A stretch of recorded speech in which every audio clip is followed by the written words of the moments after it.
Yo trabajo, además de la islamofobia, trabajo específicamente la islamofobia de género, que creo que es un eje que tenemos que observar especialmente, no solamente la islamofobia como tal, sino la islamofobia y la islamofobia de género. Y entonces vamos a ponerlo en femenino esto porque es como mucho más gráfico. ¿Qué somos las que no somos musulmanas? Pues somos libres.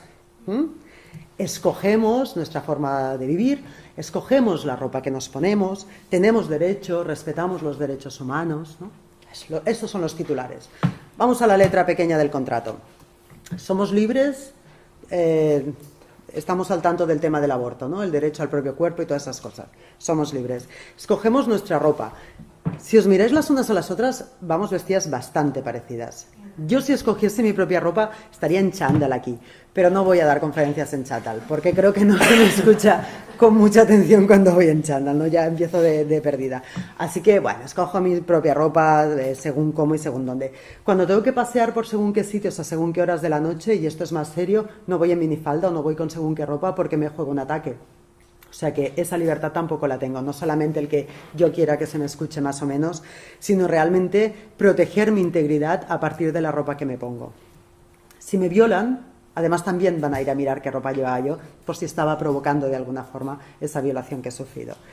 Respetamos los derechos humanos, intentaba bajármelos en el tren para releerlos antes de venir aquí, pero no tenía suficiente conexión, pero sí que he llegado a ver que es la Declaración Universal de los Derechos Humanos, ¿no? Y que es un marco que todo el mundo está de acuerdo, que eso es lo que hay que respetar y que es un marco común y tal.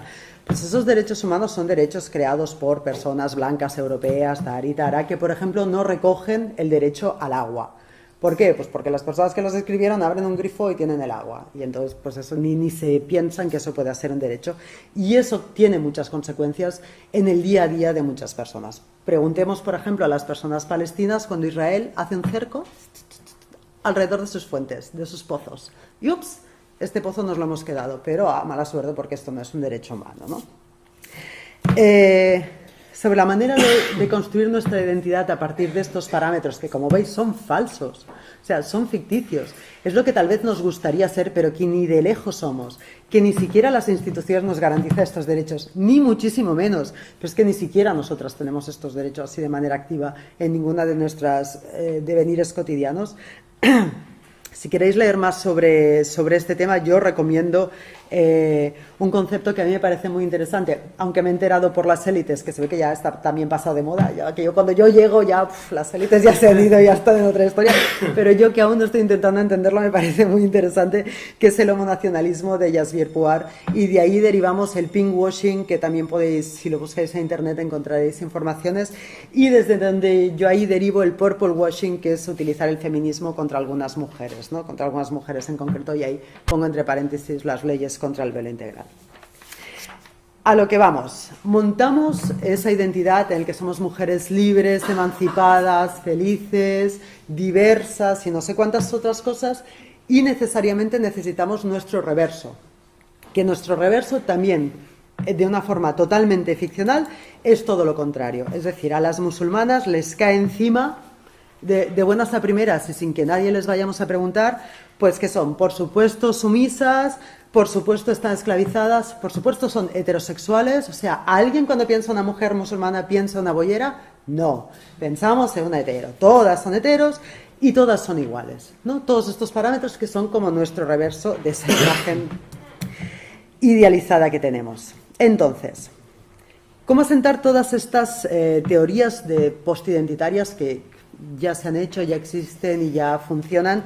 ¿Cómo asentarlas en lo real, ¿no? Cómo después de leerlas y tal, volvemos a la realidad y seguimos generando identidad de cualquier cosa, del agua que nos gusta, ya no digo del equipo de fútbol que nos gusta, del agua que bebemos, de la botella de agua que bebemos, del color que llevamos, del pelo que llevamos, todo se acaba convirtiendo en esa identidad, en el yo soy pelo corto, yo soy agua no sé qué, ¿no? ¿Cómo construir identidades que sean nacionales, me da igual, o que sean identidades activistas, ¿no? que sea la PA o que sean identidades culturales? ¿Cómo vincularse sin ser? ¿Cómo estar en la PA sin ser PA? ¿No? Y sin ser PA lo digo para que eso mismo que es ese grupo, que es un grupo dinámico, en que se puedan ir incorporando otras personas y otras características y otras maneras de pensar sin que se diluya el grupo. ¿Cómo conseguir construir todos esos grupos que sean inaprensibles y inesencializables? Por lo tanto, capaces de moverse y de redefinirse sobre la marcha. ¿Cómo hacer eso? Y aquí es donde me pego el tortazo contra el suelo, pero no tengo ni idea. Yo no sé cómo se hace eso. Tal vez ahora está apuntando una cosa que decía Pablo, que me gustaba porque decía que nosotros es un proyecto político, no es un acto de vida. Pues a lo mejor una de las maneras de hacerlo es entendernos como proyecto de vida y entender que la vida es una cosa que está en movimiento. Cuando para el movimiento, pues ya sabemos lo que es, no es la vida, es la muerte, ¿no? Entonces, entendernos como proyecto de vida y, por lo tanto, en movimiento. ¿Cuál es la dificultad principal, aparte de todos los sistemas políticos, sistemas de pensamiento, aparte de todos los libros que nos enseñan lo contrario, todas las canciones, o sea, aparte de toda esa enorme inmensidad que nos lleva por el camino del mal, por el camino de las identidades en oposición además, ¿cuál es el otro escollo, ¿no? Y es que creo que el escollo principal es que estamos llenas de miedo. Y cuando digo estamos llenas de miedo, quiero decir estoy llena de miedo.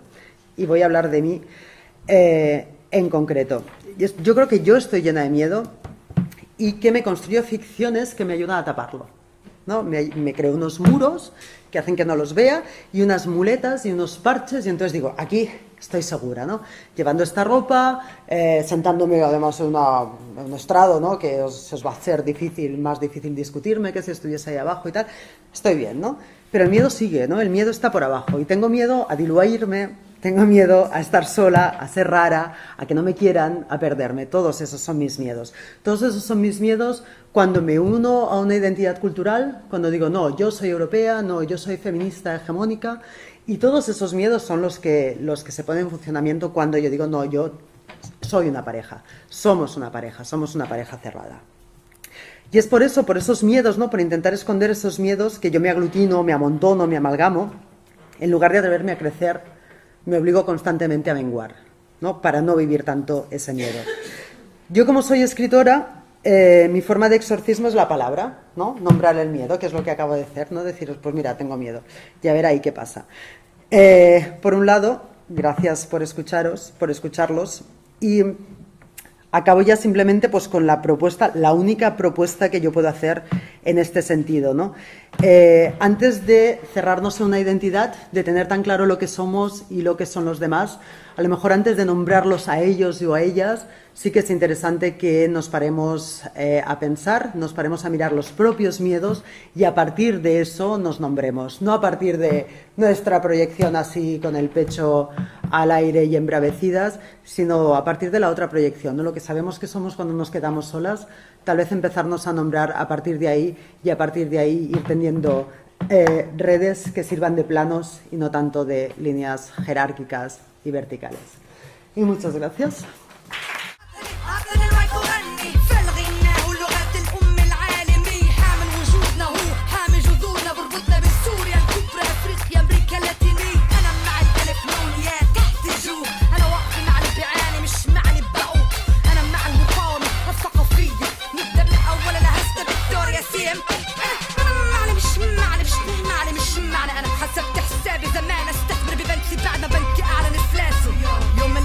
الوضع بده الرضع صار الوضع بده الردع لكل كثير بتحرر مستوطن